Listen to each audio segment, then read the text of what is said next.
Hello everybody, Sunday Adelaja here, back to you again. Today I want to talk about Obasanjo's last letter to President Buhari, open letter, but I titled it Obasanjo's letter and why Buhari must listen now. But however, I must start this by talk by saying that I was wrong. I was wrong about Obasanjo this time. I heard about this last letter I wrote, but I just thought that this is Obasanjo again in his style. And I just refused to read the letter, but I read the comments and what people are saying about the letter, but I didn't read the letter itself. So that is being prejudiced, and I was wrong. I thought that Obasanjo is just launching another attack. Well, I was again wrong.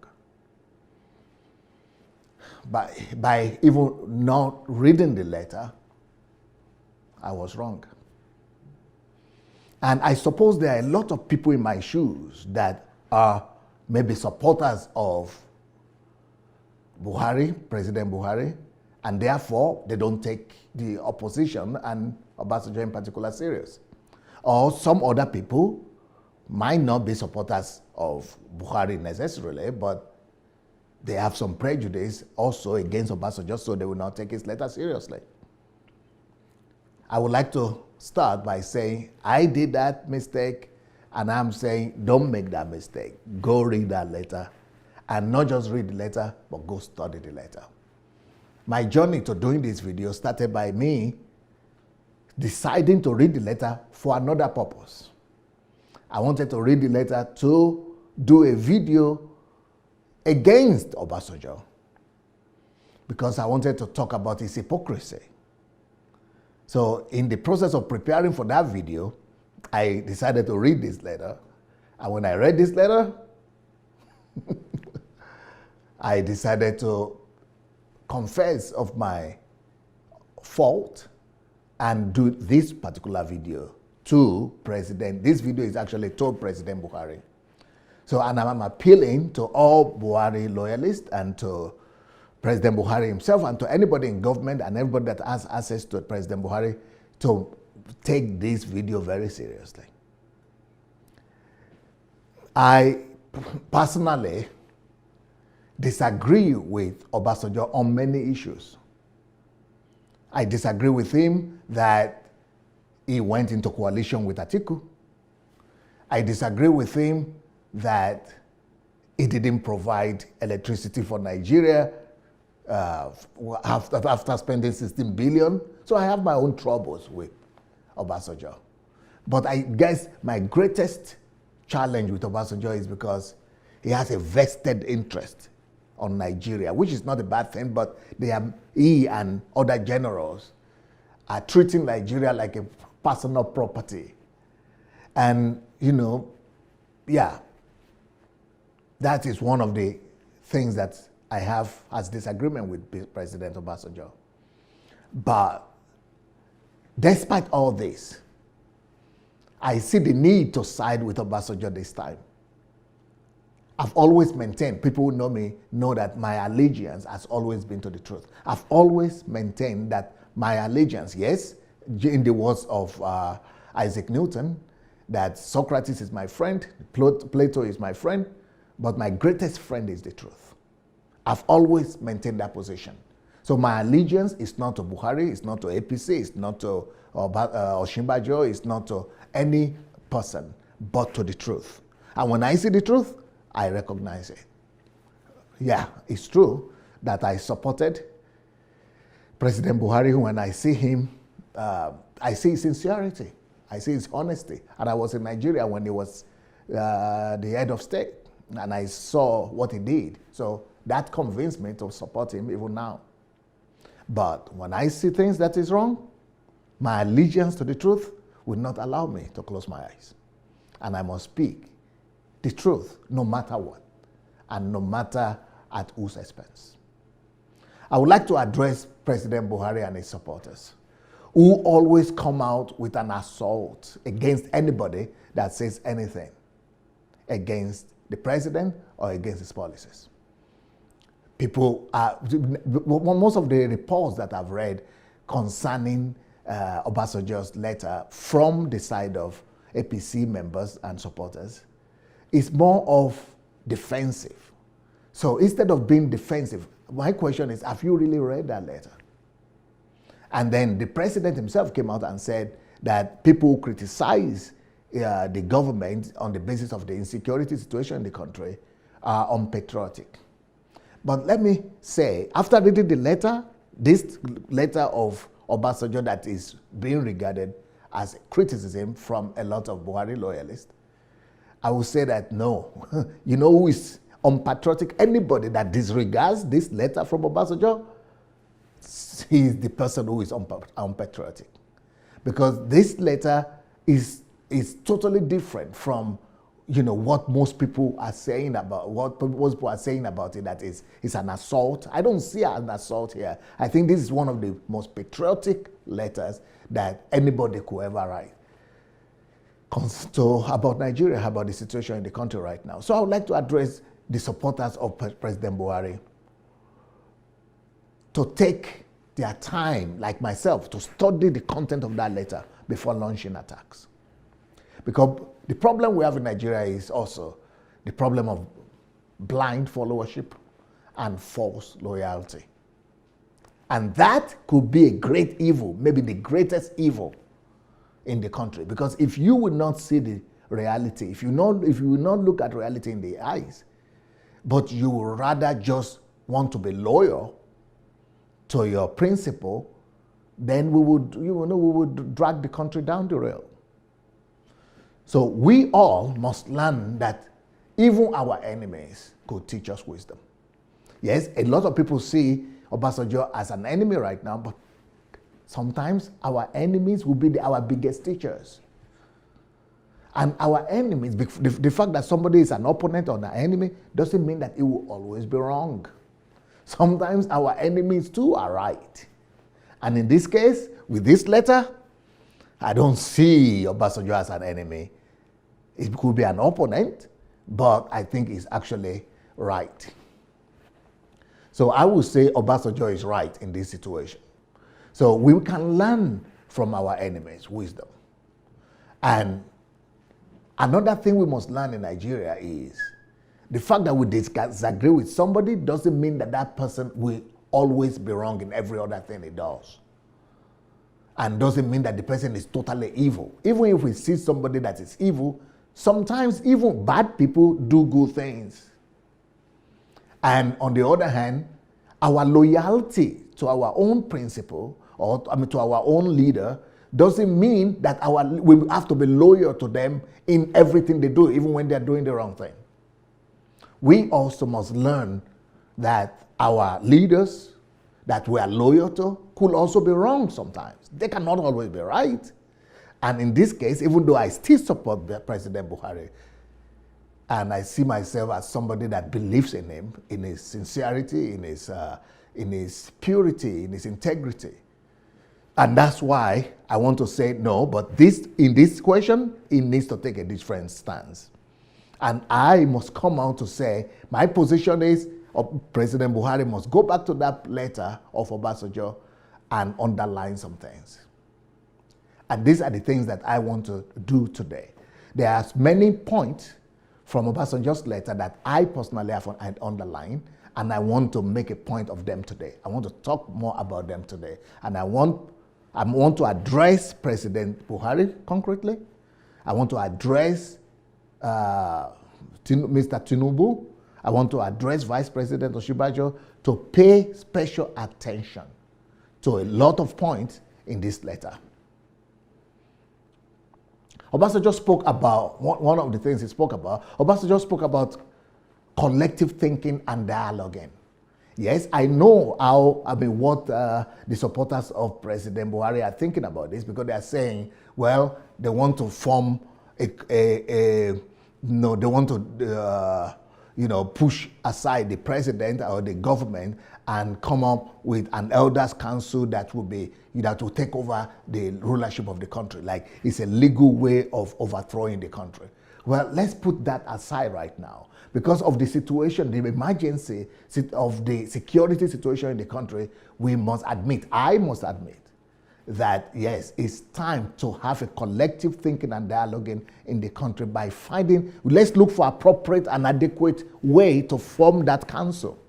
But we must find a way to sit together with some people in the country and dialogue. Let's get people from the opposition party, the elders of the country, and let's get everybody to come together and talk about the security situation in the country. We must find an adequate solution to the security challenges of the country.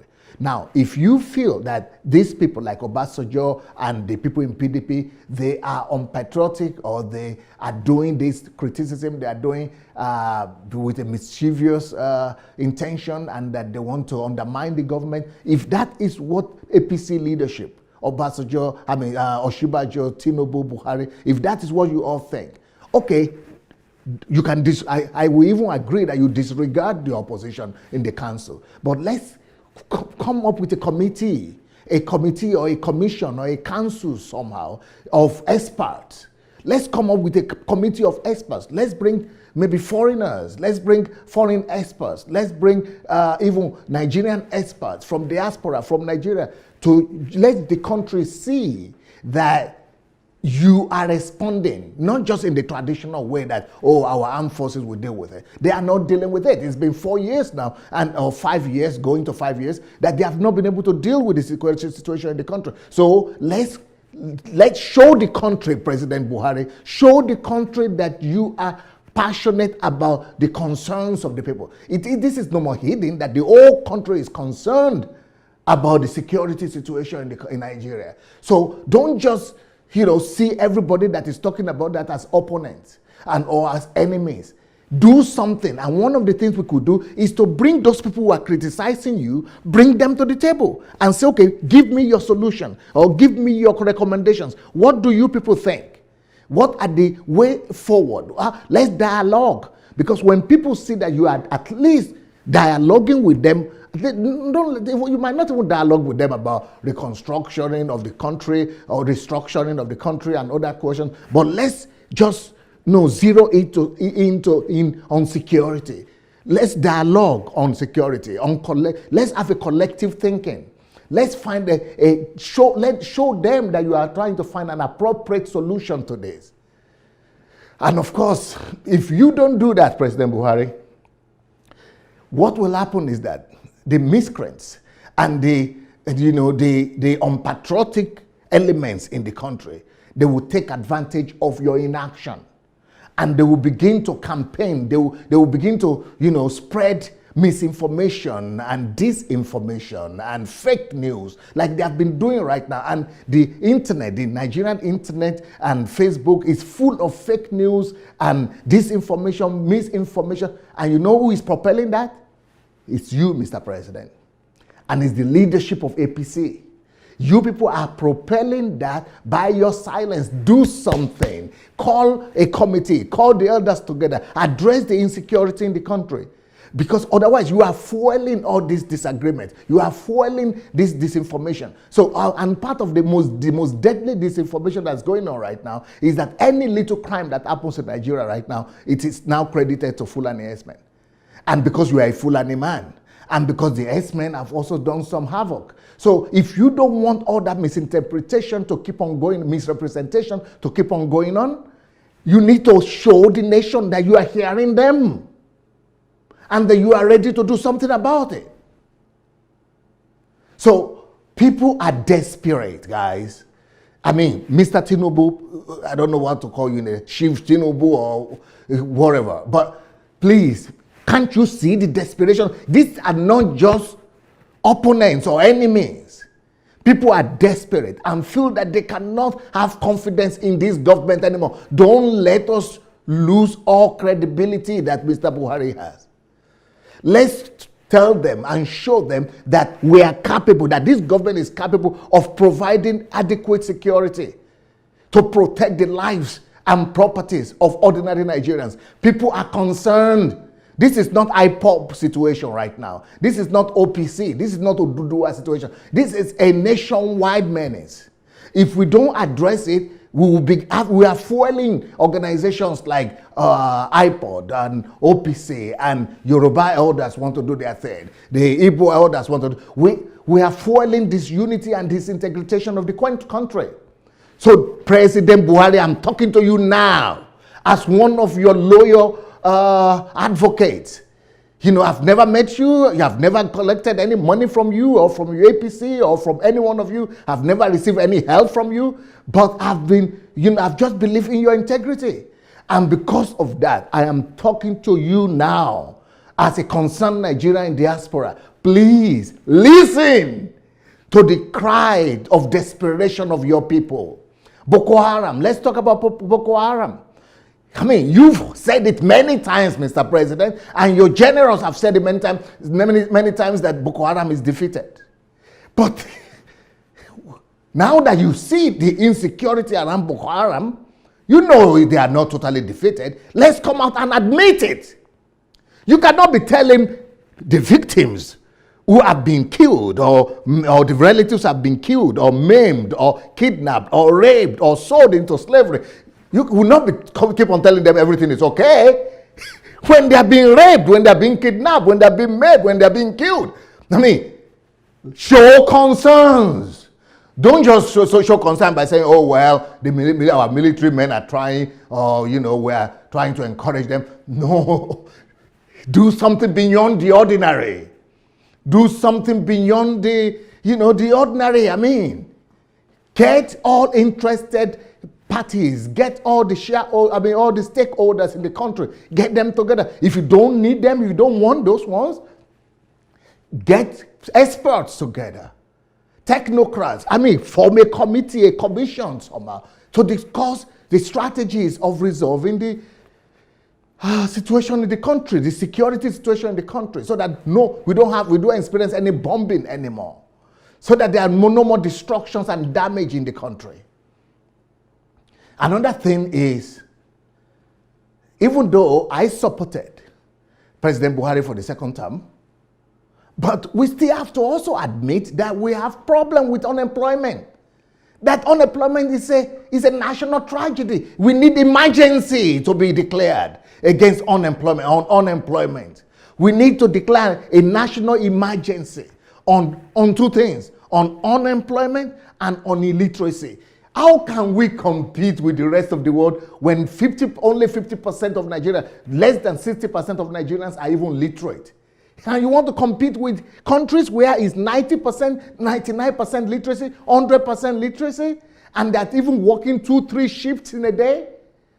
Our productivity cannot even compare.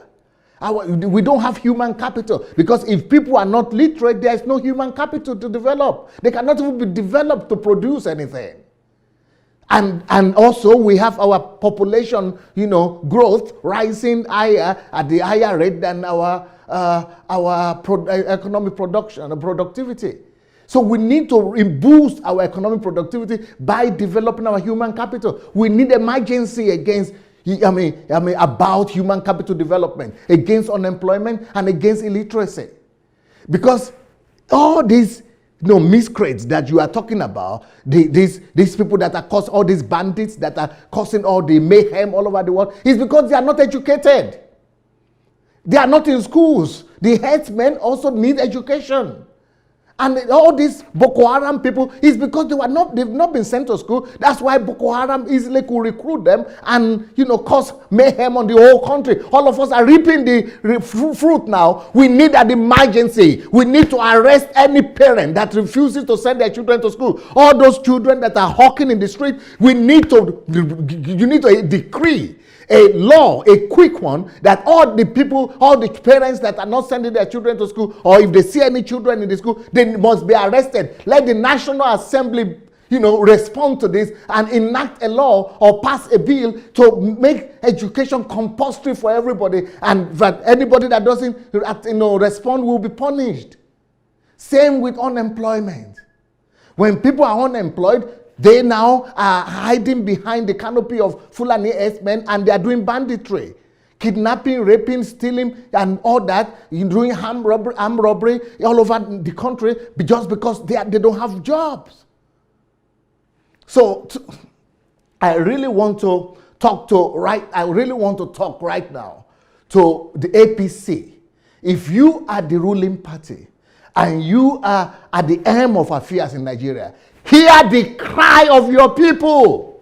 Banditry is killing Nigeria right now, to the extent that the Yorubas used to be the most peaceful. They are maybe not the most peaceful, but they are one of the most peaceful people in Nigeria. They now are saying they are going to raise an army of 1 million people to defend themselves. Banditry is killing, and all over in the middle belt, they have suffered so long, and they have been so quiet. But even now, they are saying that it is the Fulani S-men that are taking over their farm and their land, everything. So, even the president's state, Katsina, everywhere, banditry is taking over. And everybody is blaming it on the Fulani S-men. And eventually on the president. Let's do something urgently. Otherwise, banditry, kidnapping, armed robbery, killing is taking over your country, Mr. President. So please do something urgently. Because the unfortunate situation is that criminality is becoming the order of the day. So please, let's do something. Mr. Tinubu, I speak to you. Have an emergency meeting now. Vice President Oshibajo, you know me. I know you. I know you are a sincere person. Please hear this appeal.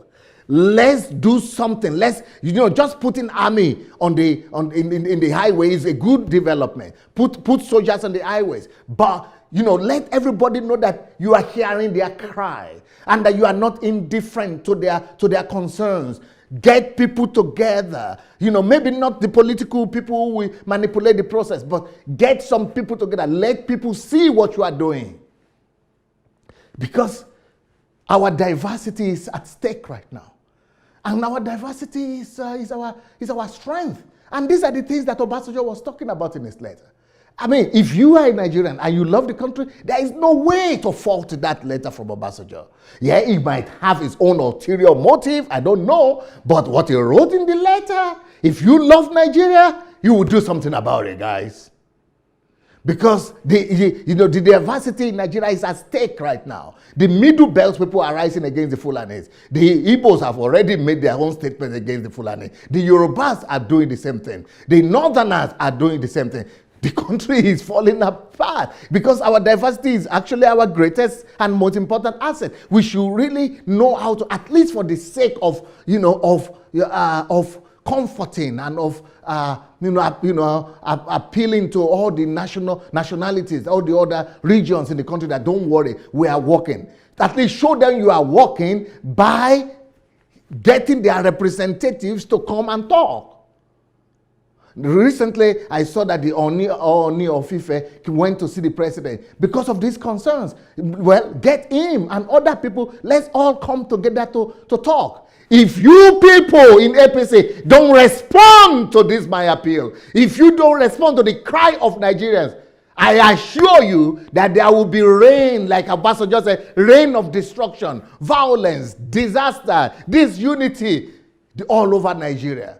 And it could lead to civil war. Because we have people right now like Showore who have started a movement, beret, the orange beret or yellow beret, to call for revolution. What is revolution? Revolution means civil disorder. So if there is civil disorder plus banditry, the country will fall apart, guys. Wake up! Because the best option, the best thing that this might result in is military overthrow. That would be even the most peaceful, the most unharmful ending. But it could get worse than that. It could lead to Rwanda kind of situation, civil war. And we already fought civil war because the level of dissatisfaction and disaffection in the country is everywhere. that everybody is saying something. Please listen. Don't just call them enemies. Obasanjo used a statement in his letter. He said, an adage in his letter. He said, a stitch in time saves nine. A stitch, that's an English adage. A stitch in time saves nine.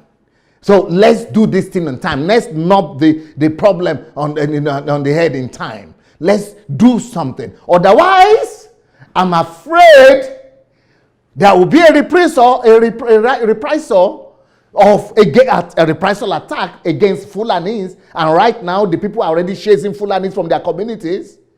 And some of the Fulani leaders have also said, oh, the Fulani people should leave their place, should leave the south and come to the north. Later on, they will say, oh, no, southerners should leave the north and go back.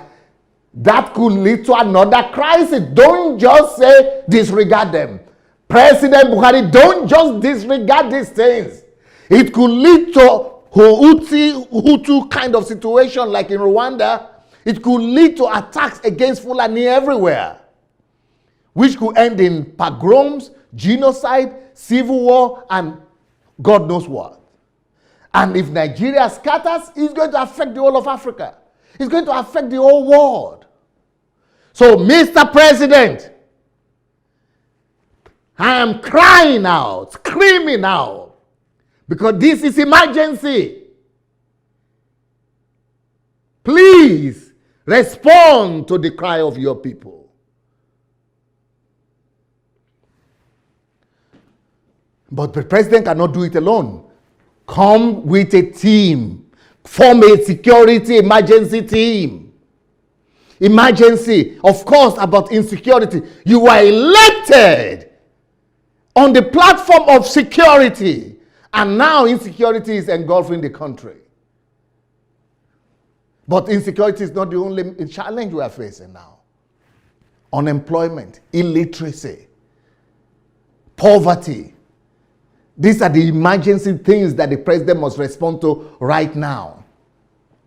Of course, I understand that some people will try to take advantage, but more people are taking advantage because of your inaction or perceived inaction. I'm sure you are doing things, and I believe in the sincerity of the president, right? But people are not saying enough of your action, and you need to submit the list of the ministers on time and quick. We need to get the economy back on our feet as fast as possible. So because your inaction is leading your political opponents to take advantage of it. The fake news is taking over because of your inaction. Your opponents are taking over because of your inaction. The bandits and miscreants of the society are taking over the country because of your inaction. People with evil intention are taking over because they are not seeing your proactiveness. Please, APC leadership, if President Buhari is not acting, go and act. Make him act. Oshomole, where are you? You are a man of action. Get your party to act. Tinubu, you are respected. Hey, get out and do something about this. For the love of God, church and nation. Peace.